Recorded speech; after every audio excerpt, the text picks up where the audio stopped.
Bueno, en el anterior video pudimos ver la introducción al método de los elementos finitos. En este video lo que vamos a ver es un repaso sobre la mecánica del continuo y sobre todo la parte lineal elástica, que es la que nos ocupa en nuestro curso. Dentro de todas las teorías de la mecánica del continuo podemos englobar en un conjunto los modelos continuos, y dentro de ese conjunto de modelos continuos, en uno más pequeño, tenemos los problemas que resolveríamos con modelos elásticos lineales.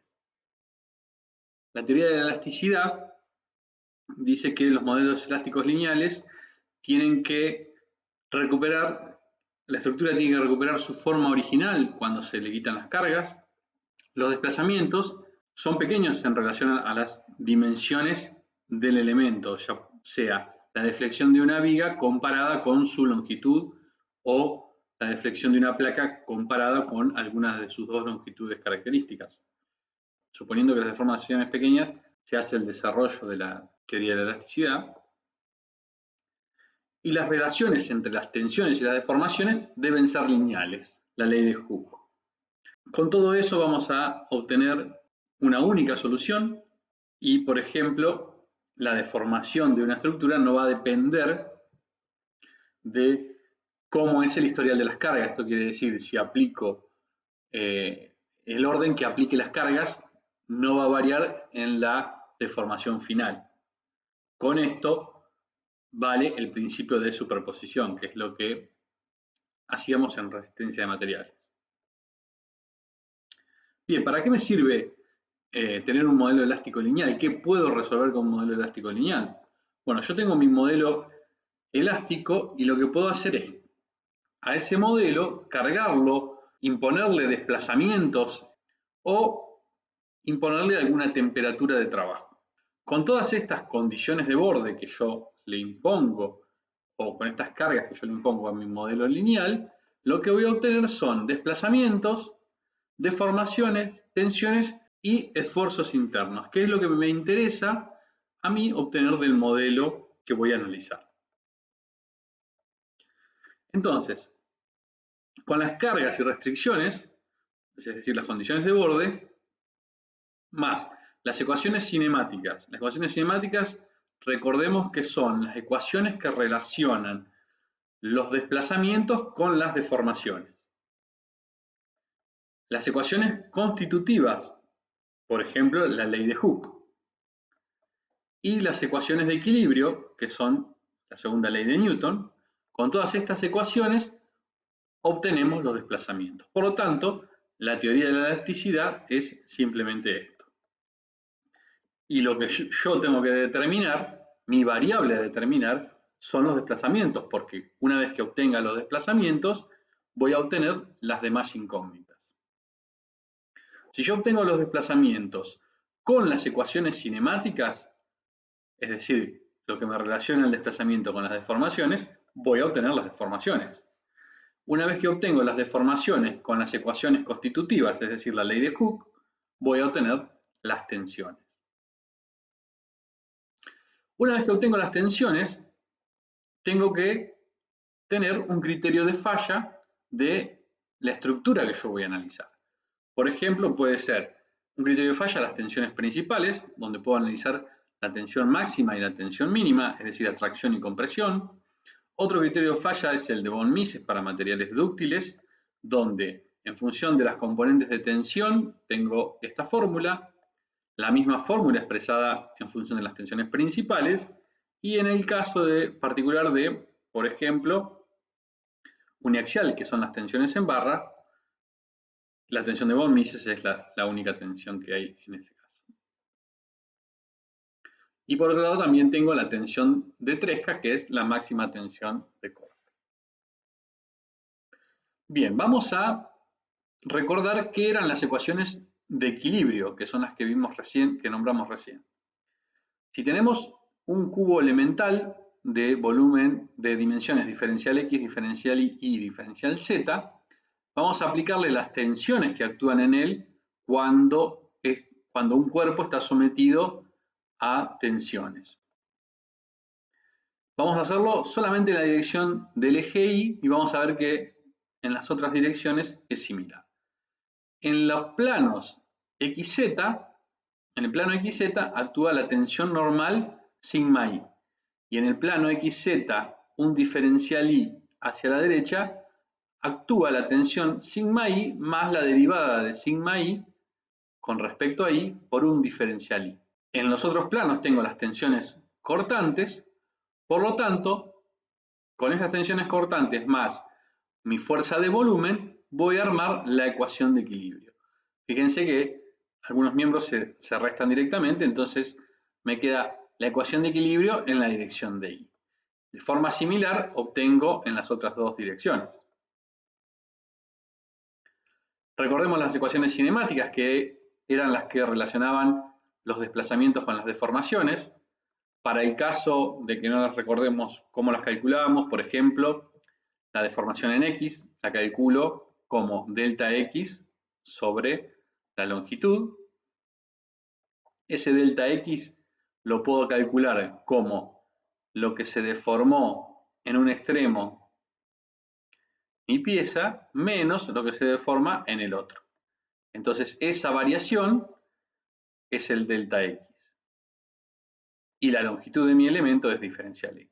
Entonces la división de estos dos me va a dar derivada de U con respecto a X.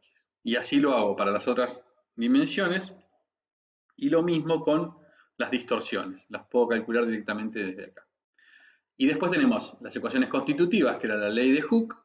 Si se acuerdan, epsilon x, que es la deformación en x, está en función de sigma x, pero por efecto Poisson, las demás tensiones, sigma y y sigma z, también tienen un efecto sobre la deformación en x. Y la distorsión en xy es tau xy dividido el módulo de corte transversal.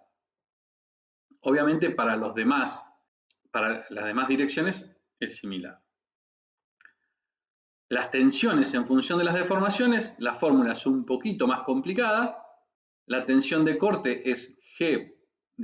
Esta fórmula se obtiene directamente despejando desde esta que está acá, pero la vamos a escribir de esta manera, multiplicando y dividiendo por este término, para que luego tengamos este término en común con las tensiones, aquí, para cuando armemos la matriz constitutiva, que la vamos a ver un poquito más adelante, nos quede más fácil sacar el factor, nos quede más fácil expresarlo. Obviamente para las otras direcciones es similar. Vamos a calcular ahora la energía de deformación elástica del elemento diferencial. La energía de deformación elástica del elemento diferencial, ¿se acuerdan? Si yo tengo la tensión versus la deformación, como por la ley de Hooke esto es lineal, entonces la energía de deformación es el área debajo de la curva. ¿Y cómo calculo ese área? Bueno, es 1/2 de la tensión por la deformación. Entonces tengo 1/2, la tensión en X por la deformación en X, va a dar esa energía de deformación, y así con todos los términos. Fíjense que tengo tensión en X multiplicado por deformación en X, tensión en Y multiplicado por deformación en Y, tensión en Z, y así sucesivamente. Esto que está acá lo puedo escribir como el producto de dos vectores, el vector tensión por el vector deformación. Para eso voy a tener que escribir las deformaciones como este vector, vector de deformaciones, y las tensiones como este vector. Entonces, el producto escalar entre estos dos vectores, fíjense, sigma x por epsilon x, sigma y por epsilon y, sigma z por epsilon z, el producto escalar entre esos dos vectores, por 1/2 me va a dar la deformación elástica.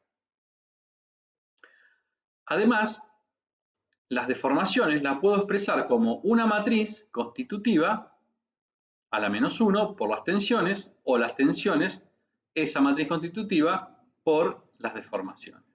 Si estuviésemos hablando en una dimensión, esto sería sigma x igual a el módulo de Young, que viene a ser la matriz constitutiva en una sola dimensión, por epsilon x. En este caso vamos a ver después cuánto vale la matriz constitutiva. Por lo tanto, la energía de deformación, como vimos, la podemos expresar por el producto escalar entre la tensión, el vector tensión y el vector deformación. Obviamente uno de los dos debe estar traspuesto para que este producto sea producto escalar. Puedo expresar la energía de deformación en función de las deformaciones. Cambio el vector tensión por su definición acá. Entonces, el vector tensión traspuesto me va a quedar de esta manera. Y también puedo expresar la energía de deformación en función de las tensiones, o sea, cambiando el vector deformación por su igualdad. Y me queda de esta manera. ¿Para qué quiero la energía de deformación expresada en forma de tensiones o de deformaciones? Lo voy a utilizar más adelante cuando quiera meter la componente térmica o cuando quiera aplicar el principio de los trabajos virtuales.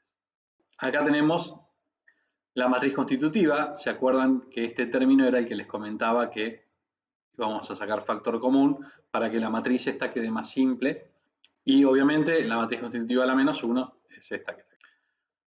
Bueno, si se acuerdan, las ecuaciones cinemáticas eran las deformaciones en función de los desplazamientos.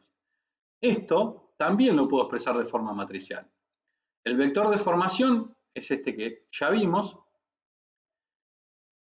Y las ecuaciones cinemáticas, como las vimos, si las quiero multiplicadas por el vector de desplazamiento, tengo un problema, porque el vector de deformaciones tiene 6 dimensiones y el campo de desplazamientos tiene 3 dimensiones. Entonces los voy a tener que multiplicar por una matriz que es un operador diferencial que me va a relacionar las ecuaciones, que va a tener una dimensión de 6 por 3 para que esto sea compatible. Entonces fíjense, cuando multiplico este vector por esta fila, me va a quedar que la deformación en X es la derivada con respecto a X de U. Y así lo puedo comprobar con todas las deformaciones. Entonces fíjense que ya tengo expresadas las ecuaciones cinemáticas y las ecuaciones constitutivas en forma matricial. Si voy a trabajar con temperatura, tengo que tener en cuenta las deformaciones por temperatura. Obviamente, la temperatura produce deformaciones, pero no distorsiones. Por lo tanto, la deformación por temperatura es el coeficiente alfa, que esto depende de cada material, por el delta T a que se somete el material. Este delta T es el delta entre el montaje y la temperatura de funcionamiento. Obviamente, si tengo ortotropía térmica, como puede ser en algunos materiales, el alfa va a tener un valor diferente para cada dirección ortogonal. Bien, ¿cómo hago para tener en cuenta esa deformación térmica dentro de la deformación de la energía de deformación? Vamos a suponer un caso muy simple para ver cuál es el efecto de la deformación térmica. Supongamos que tenemos una barra fija en un extremo y libre en el otro extremo. A esa barra le vamos a dar un delta de temperatura de forma tal que su extremo libre se deforme un cierto epsilon t. Ese epsilon t es conocido, es alfa por el delta t.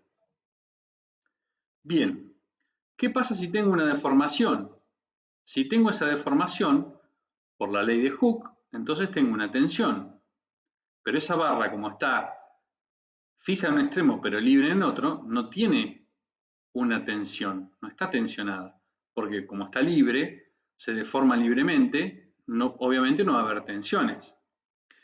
Sin embargo, la ecuación, por la ley de Hooke, me da que va a tener una tensión, y cuando yo calcule la energía de deformación, me va a dar que tiene una energía de deformación. Sin embargo, no está deformada.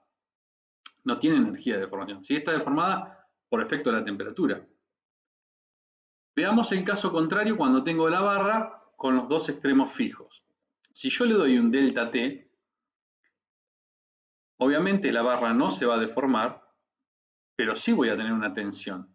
Si yo le doy un delta T positivo, esa barra va a querer expandirse, por lo tanto, como los extremos fijos no la dejan, va a tener un esfuerzo de compresión. Sin embargo, en la ecuación, en la ley de Hooke, como no hay deformación, me va a decir que no hay tensiones. Entonces, lo que tengo que hacer es, en la energía de deformación, poner este término, la deformación debida a las tensiones. ¿Cómo lo expreso? Bueno, voy a decir que la deformación que voy a poner en la energía va a ser la deformación total menos la deformación térmica. Vamos a ver qué pasa en cada uno de estos ejemplos cuando lo expreso de esta manera.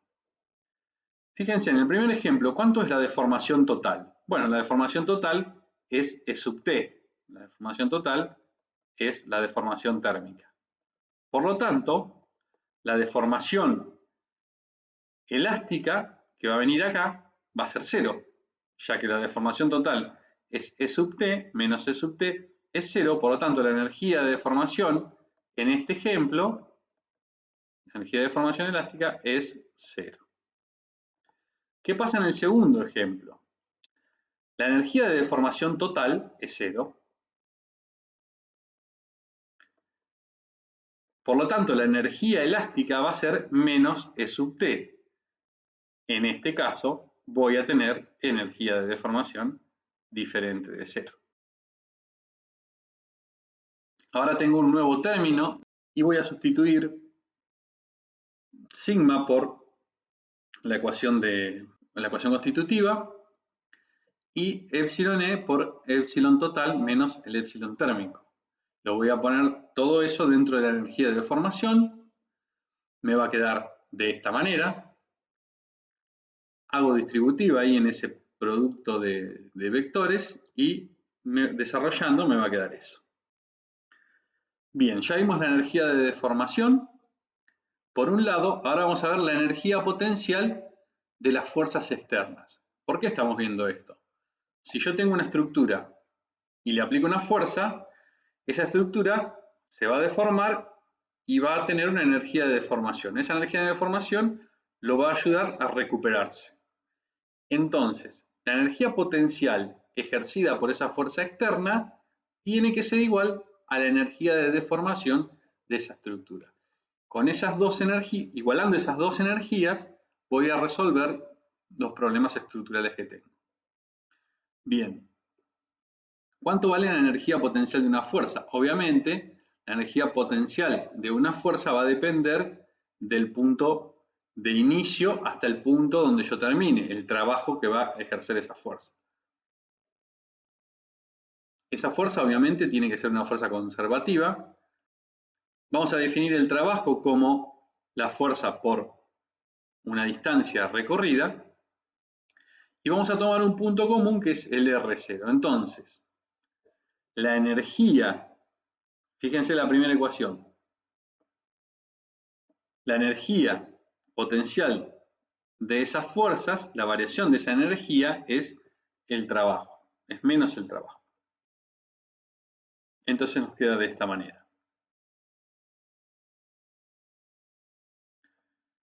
Por lo tanto, la energía potencial, cuando tengo las fuerzas constantes o elásticas proporcionales al desplazamiento, la energía potencial es menos el trabajo ejercido por esa fuerza.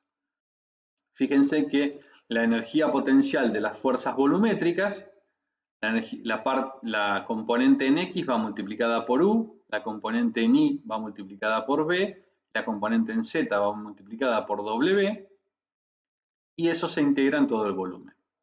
La energía potencial de fuerzas en presión se integra en el área donde se ejerce la presión. La energía potencial de fuerzas lineales se integra sobre la línea donde actúa, que es este caso que está acá. Y la energía de una fuerza puntual, obviamente, se multiplica por el desplazamiento del punto donde está aplicada la fuerza. Por lo tanto, la energía potencial total es esta fórmula que tenemos acá abajo, donde tenemos en cuenta todas las fuerzas que podemos aplicarle a un sólido. Vamos a hacer la simplificación. Para hacerlo fácil, vamos a hacer la simplificación a un ejemplo de una dimensión, a una barra. Entonces, fíjense que la ecuación de equilibrio, ¿se acuerdan de esa ecuación que vimos al principio, que tenía tres componentes, una en cada dirección? Bueno, la ecuación de equilibrio se reduce a esos dos términos. El desplazamiento, la función desplazamiento de una barra solamente se va a poder desplazar en el sentido axial y ese desplazamiento solamente va a depender de la coordenada en esa dirección. Las ecuaciones cinemáticas quedan de esta manera, no hay distorsiones y la deformación en x es la derivada de u con respecto a x, la deformación en y la deformación en z quedan expresadas como la deformación en x por el módulo de Poisson. La única tensión que voy a tener es la tensión en x, que va a ser el módulo de elasticidad por la deformación en x. Por lo tanto, la energía de deformación elástica, según esta fórmula, me va a quedar como un medio de la integral volumétrica, el módulo de elasticidad por la derivada de u con respecto a x al cuadrado diferencial volumen. Y la energía potencial va a ser la fuerza que le aplique en algún punto por el desplazamiento de ese punto, menos la fuerza volumétrica, si es que le aplico alguna, por el desplazamiento integrado en el volumen, más alguna fuerza lineal que pueda llegar a poner. Bueno, hasta acá vemos un repaso sobre la mecánica del continuo, que es lo que vamos a aplicar para desarrollar el método de los elementos finitos en la mecánica lineal elástica.